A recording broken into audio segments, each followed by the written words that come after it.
Welcome guys, आपका फिर से स्वागत है एक नई क्लास के साथ। और जिसमें आज हम बात करने वाले हैं एग्रीकल्चर सुपरवाइजर भर्ती परीक्षा 2021 में जितनी भी यहाँ पर इंपॉर्टेंट क्वेश्चंस आपके बनते हैं एनिमल हस्बेंड्री, एग्रोनॉमी और हॉर्टिकल्चर तीनों सब्जेक्ट के यहाँ पर कुछ क्वेश्चंस को लिया गया है। याद रखिएगा, ये पीडीएफ जारी की गई है एजीसी एग्री कोचिंग चंडीगढ़ के द्वारा, तो उसी को यहाँ पर हम कवर करने वाले हैं। याद रखिए, इस पीडीएफ से आपको बहुत कुछ यहाँ पर सीखने को मिलेगा और इसकी पीडीएफ मैं आपको टेलीग्राम पर या फिर व्हाट्सएप ग्रुप पर भी आपको डिस्ट्रीब्यूट कर दूंगा। ठीक है, तो सबसे पहले आपको कुछ नहीं करना है। याद रखिएगा, ये पीडीएफ आपको शाम पर अवेलेबल मिल जाएगी, लेकिन उससे पहले याद रखिए आपको एक बार इनको सुन लेना है, एक बार इन क्वेश्चंस को आपको देख लेना है। ठीक है, रीड करने से बेहतर आप इसको एक बार सुनकर ज़रूर जाए ताकि आपको क्वेश्चंस याद रहे। ओके, तो उसी को यहाँ पर हम कंटिन्यू करते हैं। आज हम फर्स्ट पार्ट को क्लियर करेंगे।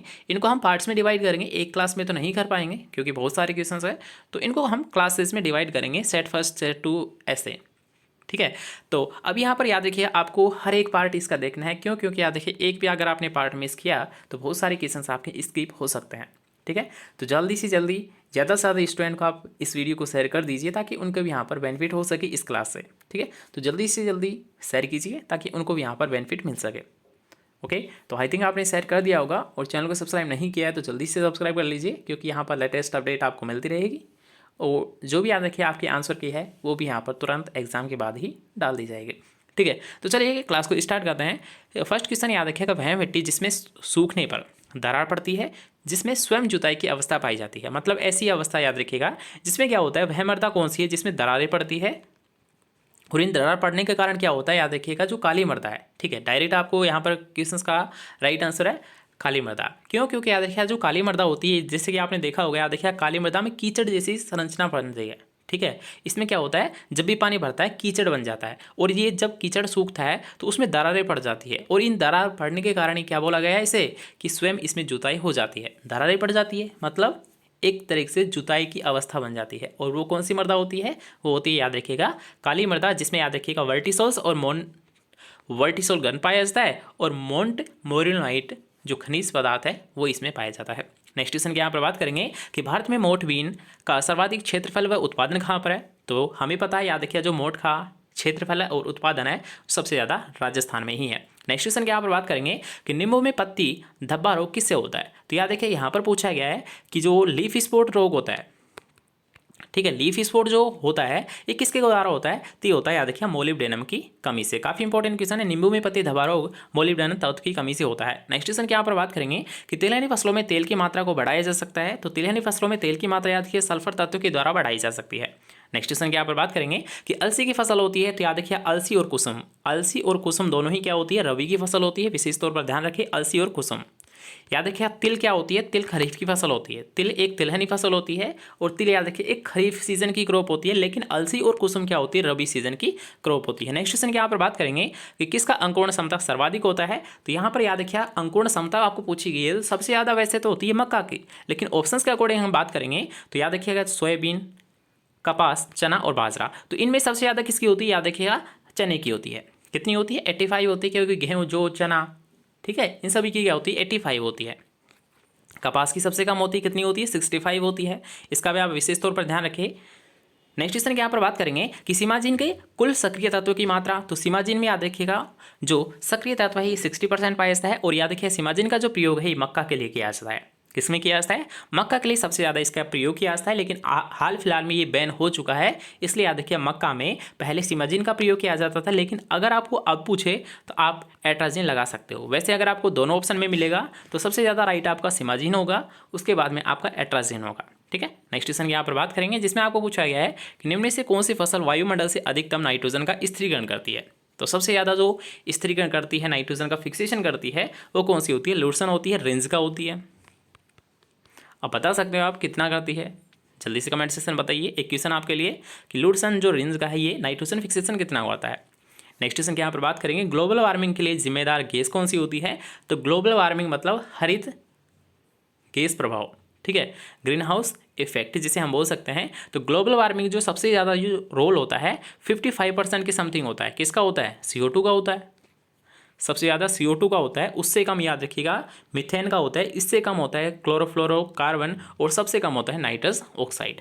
याद रखिएगा ग्लोबल वार्मिंग में मुख्यतः 4 गैस होती है। सबसे ज़्यादा होती है CO2, उससे कम होती है याद रखिएगा CH4 मीथेन गैस, उससे कम होती है याद रखिएगा CFC और सबसे कम होती है नाइट्रस ऑक्साइड। अगर आपको पूछा जाता है सबसे ज़्यादा, तो सबसे ज़्यादा होती है CO2 और सबसे कम होती है, याद रखिएगा, नाइट्रस ऑक्साइड।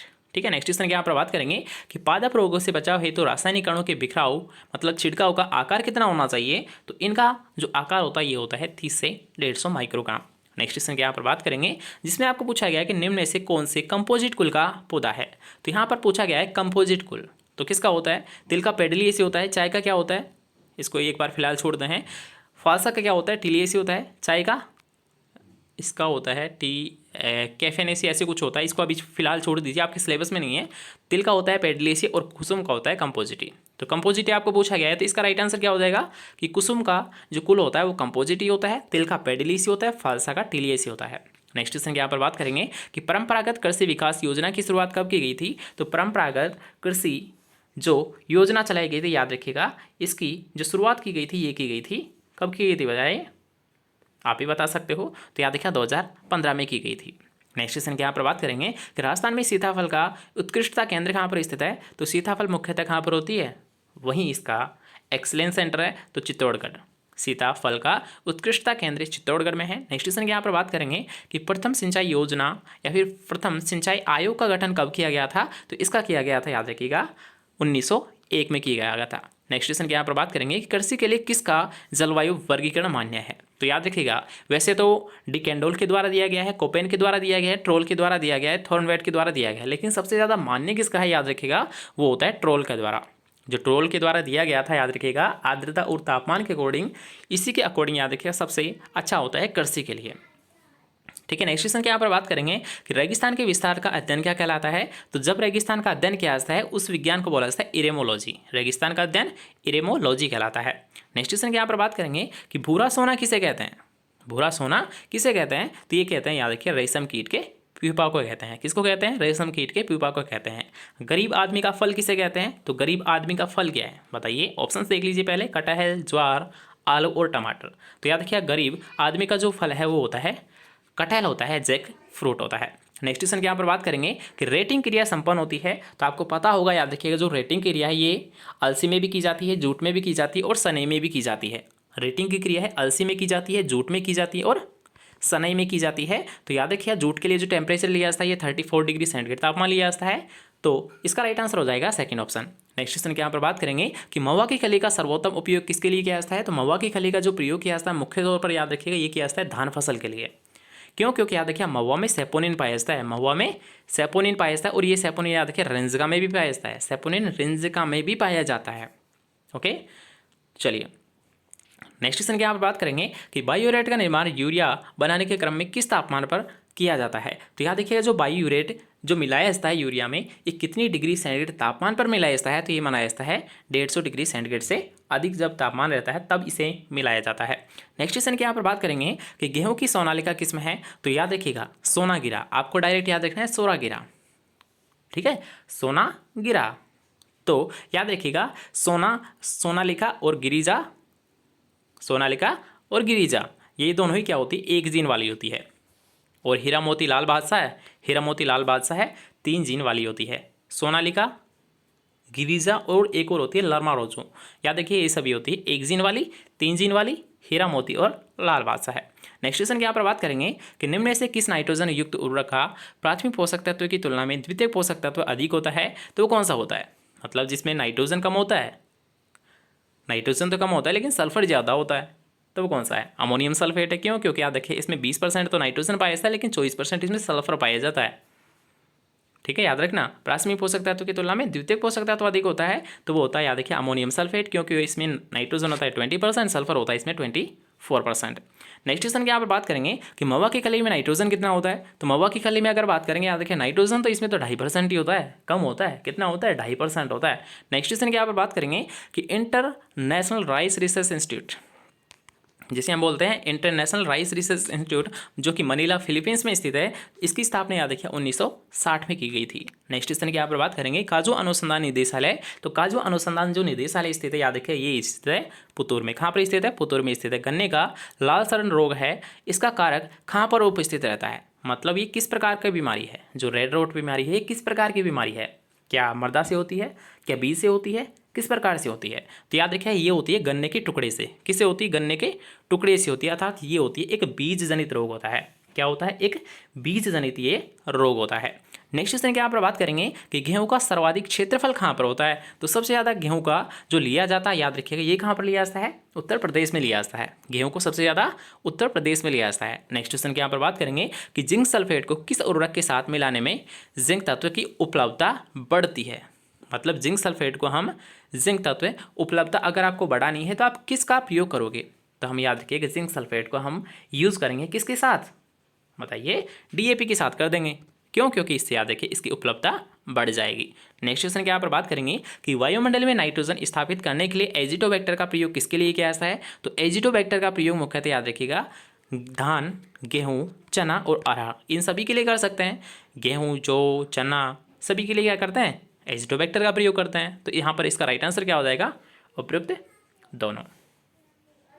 ठीक है, वैसे याद रखिएगा अगर आपको चना और अरहर क्या होती है, याद रखिएगा ये दोनों ही क्या होती है? लेगुमिनेसी होती है। तो लेगुमिनेसी के लिए तो एजिटोबैक्टर नहीं होता। क्यों? क्योंकि इसमें तो राइजोबियम होता है, इनमें तो राइजोबियम होता है। एजिटोबैक्टर तो याद रखिएगा धान और गेहूं के लिए लिया जाता है। ओके, याद रखिएगा। नेक्स्ट क्वेश्चन के यहाँ पर बात करेंगे अम्लीय मिट्टी में फसल उगाने के लिए सबसे प्रभावकारी उर्वरक कौन सा होता है? तो अम्लीय मिट्टी होती है, इनको अगर आपको सुधारना है तो आप किसका प्रयोग करोगे? आप याद रखिए रॉक फास्फेट का प्रयोग करोगे या फिर प्रेस मड का प्रयोग करोगे। प्रेस मड और रॉक फास्फेट इन दोनों का प्रयोग याद रखिए अम्लीय मिट्टी को सुधारने के लिए किया जाता है। किसको? प्रेस मड और रॉक फास्फेट का प्रयोग किया जाता है। नेक्स्ट क्वेश्चन के यहाँ पर बात करेंगे कि निम्न में से कौन सा सही है? अब यहाँ पर डायरेक्ट मैं आपको क्लियर करूँगा, याद रखिएगा कि 0.43, मेरे साथ आपको रिपीट करना बस, 43, 83, 43, 83, 120, 229, 120, 229, 120 टू 29, इतना सा याद रख लोगे? ठीक है, इतना सा याद रख लोगे तो बस यही आपको ध्यान रखना है। इसके साथ इसको कंबाइन कर दीजिए, इसके साथ इसको कंबाइन कर दीजिए। तो इसको समझने का तरीका यही है, अभी आपको बताया था 0.43, 83, ठीक है, 0.43, 83 और 229 से 120। तो 229 को आपको यहाँ पर लिखना है, ठीक है, 229 को यहाँ पर लिख दीजिए और 120 को यहाँ पर लिख दीजिए। मतलब 43 के साथ 229 और 83 के साथ 1.20। तो इसका अर्थ ये याद रखिएगा कि अगर आपको फास्फोरस याद करना है तो इन दोनों फार्मूलाज का यूज़ करोगे, और अगर आपको पोटास याद करना है तो इन दोनों फार्मूलाज का आप यूज़ करोगे। ठीक है, डायरेक्ट याद रखिएगा। इसके साथ हम ले लेंगे P2O5 मल्टीप्लाई 0.43 और यहाँ पर हम ले लेंगे याद रखिएगा K2O मल्टीप्लाई 0.83। लेकिन अगर हम बात करेंगे याद रखिए फास्फोरस को कितना से मल्टीप्लाई करना है, तो फास्फोरस को आपको 2.29 से मल्टीप्लाई करना है और पोटास को किससे करना है मल्टीप्लाई? 1.20 से आपको मल्टीप्लाई कर देना है। ठीक है, दोनों फॉर्मूले हैं, दोनों को याद रखिएगा, आपको एग्जाम में कोई सा भी देखने को मिल सकता है। तो यहाँ पर इसका राइट आंसर क्या हो जाएगा? अभी हमने देखा था, याद रखिए P को हम जब 2.29 से गुणा करते हैं तो हमें P2O5 प्राप्त हो जाता है। नेक्स्ट क्वेश्चन की यहाँ पर बात करेंगे जिसमें आपको पूछा गया है कि तंबाकू में टॉपिंग क्रिया पौधे के किस भाग को हटाने की क्रिया कहलाती है? मतलब जो याद रखिएगा, आपको पता होगा कि तंबाकू में TDPC याद रखिए तंबाकू में की जाती है, मतलब टॉपिंग, डिस्करिंग, प्राइमिंग और क्यूरिंग। याद रखना, टॉपिंग, डिस्करिंग, प्राइमिंग और क्यूरिंग। तो ये जो क्रिया की जाती है टॉपिंग, ये कहाँ पर की जाती है? तो याद रखिए ये की जाती है ऊपरी पत्तियों में, मतलब जो पौधा होता है इसके सबसे ऊपर वाला हिस्सा होता है, यहाँ पर टॉपिंग क्रिया की जाती है, जिससे जो पार्श्व शाखा है इनका ज़्यादा निर्माण हो सके। ठीक है, तो इसी को हम बोलते हैं टॉपिंग, ये की जाती है ऊपरी पत्तियों में। नेक्स्ट क्वेश्चन के यहाँ पर बात करेंगे कि आलू की पछेती झुलसा अवरोधी वैरायटी कौन सी होती है? तो होती है याद रखिए कुफरी बादशाह है। कुफरी बादशाह याद रखिए जो कि अवरोधी होती है, मतलब इसमें ये कम डिजीज लगती है, ये रोग इसमें कम होता है। नेक्स्ट क्वेश्चन के यहाँ पर बात करेंगे कि नाइट्रोजन के जैव स्थिरीकरण में सहायक कौन सा होता है? तो नाइट्रोजन का जब फिक्सेशन किया जाता है, याद रखिए इसमें मोलिब्डेनम और वेनेडियम, ये दोनों तो इसमें सहायता करते ही हैं। इसके साथ साथ आप क्या समझ सकते हो, मतलब इन दोनों के अलावा कोई और भी है क्या? नहीं है। दोनों याद रखना कि मोलिब्डेनम और वेनेडियम ये दोनों ही क्या होते हैं, याद रखिए नाइट्रोजन का फिक्सेशन करते हैं। नेक्स्ट क्वेश्चन के यहाँ पर बात करेंगे कि मृदा जल विभव सोइल वाटर पोटेंशियल का दायरा कितना होता है? तो आपको पता होना चाहिए, याद रखिएगा कि सोइल वाटर जो पोटेंशियल होता है ये होता है -0.1 से 20 बार होता है। नेक्स्ट क्वेश्चन की यहाँ पर बात करेंगे किस तत्व की प्रधानता से मिट्टी के कणों का बिखराव होता है? तो बिखराव होता है याद रखिए सोडियम की अधिकता के कारण, मतलब जो बिखर जाते हैं कण आपस में एक दूसरे से हट जाते हैं तो उससे किसके कारण होते हैं? वो सोडियम तत्व के कारण होते हैं। नेक्स्ट क्वेश्चन के यहाँ पर बात करेंगे कि शाकनाशी छिड़काव हेतु निम्न में से किस प्रकार के नोजल का प्रयोग किया जाता है। तो याद रखिए फ्लैट फैन नोजल का प्रयोग किया जाता है। जो हर्बिसाइड है उनको अगर आपको छिड़काव करना है तो आप फ्लैट फैन का यूज़ करोगे। नेक्स्ट क्वेश्चन के यहाँ पर बात करेंगे मृदा में प्राप्य जल की ऊपरी सीमा क्या होती है। तो प्राप्य जल जो अवेलेबल वाटर होता है उसकी ऊपरी सीमा क्या होती है। सबसे पहले आपको ध्यान रखना होगा, याद रखिएगा अवेलेबल वाटर। तो अवेलेबल वाटर 1.3 से 15 बार पर होता है, तो इसकी ऊपरी सीमा क्या है 1/3 है। कितनी है 1/3 है। तो याद रखना इसका सेकंड ऑप्शन राइट आंसर है। नेक्स्ट क्वेश्चन के यहाँ पर बात करेंगे कि स्टोमेटा का खुलना और बंद होना किस रसायन का द्वारा नियंत्रित हो जाता है। तो याद रखिए स्टोमेटा को खोलना है अगर बंद करना है तो आपको पोटेशियम की आवश्यकता होगी। अब ये पोटेशियम किस में होता है, क्या बता सकते हो ये पोटेशियम किस में होता है, या फिर आप बंद भी कर सकते हो खोल भी सकते हो। याद रखिएगा ये होता है रिफ्लेक्ट केओलिन के द्वारा होता है। डाइक्वाट या पैराक्वाट का प्रयोग कहाँ पर किया जाता है। वैसे डाइक्वाट पैराक्वाट का तो कहीं पर प्रयोग नहीं किया जाता, लेकिन जो एट्राजिन होता है, याद रखिए एट्राजिन होता है, तो एट्राजिन का प्रयोग याद रखिएगा इनको बंद करने के लिए किया जा सकता है। ठीक है, एट्राजिन है, अगर इसकी कम सांद्रता यूज़ करोगे तो आप स्टोमेटा को आप बंद भी कर सकते हो, आप खोल भी सकते हो। मतलब एक तरीके से ये क्रिया को नियमित कर सकता है। ये क्वेश्चन आपको एग्रीकल्चर सुपरवाइजर 2018 में पूछा गया था, याद रखिएगा। नेक्स्ट क्वेश्चन के यहाँ पर बात करेंगे कि पोटेशियम सर्वाधिक मात्रा में पाया जाता है। तो पोटेशियम की सर्वाधिक मात्रा है, याद रखिएगा ऑप्शंस के अकॉर्डिंग हमारा राइट आंसर है वो फेल्सफार हो जाएगा। नेक्स्ट क्वेश्चन आपको पूछा गया है कि गेहूं में गेहूंसा के नियंत्रण के लिए सबसे उपयुक्त शाकनाशी कौन सा है। तो वो होता है, याद रखिए सल्फोसल्फ्यूरान। कौन सा होता है सल्फोसल्फ्यूरान। नेक्स्ट क्वेश्चन के यहाँ पर बात करेंगे कि गेहूं में पाई जाने वाला एक दलीय खरपतवारनाशी मतलब एक बीजपत्रीय जो शाकनाशी होता है वो कौन सा होता है। तो याद रखिएगा मोथा, कासनी, दूबघास, ये सभी क्या होते हैं एक बीजपत्रीय होते हैं। तो यहाँ पर आपको दिखाई दे रहा है साइनाडोन डेक्टालोन मोथा, तो यही आपका राइट आंसर है। क्या मैं सही बोल रहा हूँ, बताइए। क्या मोथा गेहूं में होता है, नहीं होता, फेलिरिस माइनर गेहूं में होता है। ठीक है, मोथा तो बाजरा वगैरह में होता है। ओके, नेक्स्ट क्वेश्चन के यहाँ पर बात करेंगे कि निम्न में से किस शाकनाशी को बुआई से पूर्व भूमि में मिलाया जाता है। तो बुआई से पूर्व तो सामान्यतः एक ही आपको मिलेगा, और सबसे ज़्यादा बार रिपीटेड क्वेश्चन है कि फ्लोक्लोरिन जिसे हम बेसालिन भी बोलते हैं, इसका प्रयोग हम याद रखिए आप भूमि में बुआई से पहले कर देते हैं। नेक्स्ट क्वेश्चन के यहाँ पर बात करेंगे कि मूंग की बीज दर क्या होती है। तो चौला और मूंग, चमूंग की जो बीज दर होती है 15 से 20 kg प्रति हेक्टर होती है, 15 से 20 kg प्रति हेक्टर होती है, याद रखिएगा। नेक्स्ट क्वेश्चन के यहाँ पर बात करेंगे कि पूसा मखमली। तो पूसा मखमली है, याद रखिए भिंडी की वैरायटी होती है। किसकी होती है, भिंडी की वैरायटी होती है। अर्का मोहिनी जो कि मिर्च की वैरायटी होती है, ये बेंगलोर से विकसित है। क्यों, क्योंकि यहाँ पर अर्का जुड़ा हुआ है, और अर्का अगर किसी वैरायटी के आगे आ जाता है तो वो सभी याद रखिएगा इक्रिसेट हैदराबाद से ही निकाली जाती है। ठीक है, नेक्स्ट क्वेश्चन में बात करेंगे। नेक्स्ट क्वेश्चन आपको पूछा गया है कि कोपनहेगन मार्केट जो कि पत्ता गोभी की वैरायटी है, ये किस प्रकार की वैरायटी है, अगेती है, पचेती है, किस प्रकार की है। तो कोपनहेगन मार्केट है, याद रखिए अगेती वैरायटी है। किस प्रकार की है, अगेती वैरायटी है। नेक्स्ट क्वेश्चन के यहाँ पर बात करेंगे कि खरबूजा की लताओं की वृद्धि हेतु उपयुक्त तापमान कितना होता है। कि खरबूजा की जो याद रखिए वृद्धि के लिए जो तापमान की आवश्यकता होती है 21 से 23 डिग्री। और लास्ट क्वेश्चन रहेगा कि करेला की प्रथम तुड़ाई कितने दिन बाद में की जाती है। तो ये जो तुड़ाई की जाती है, याद रखिए ये की जाती है 70 से 80 दिन बाद में की जाती है। कितने दिन बाद, 70 से 80 दिन बाद में की जाती है।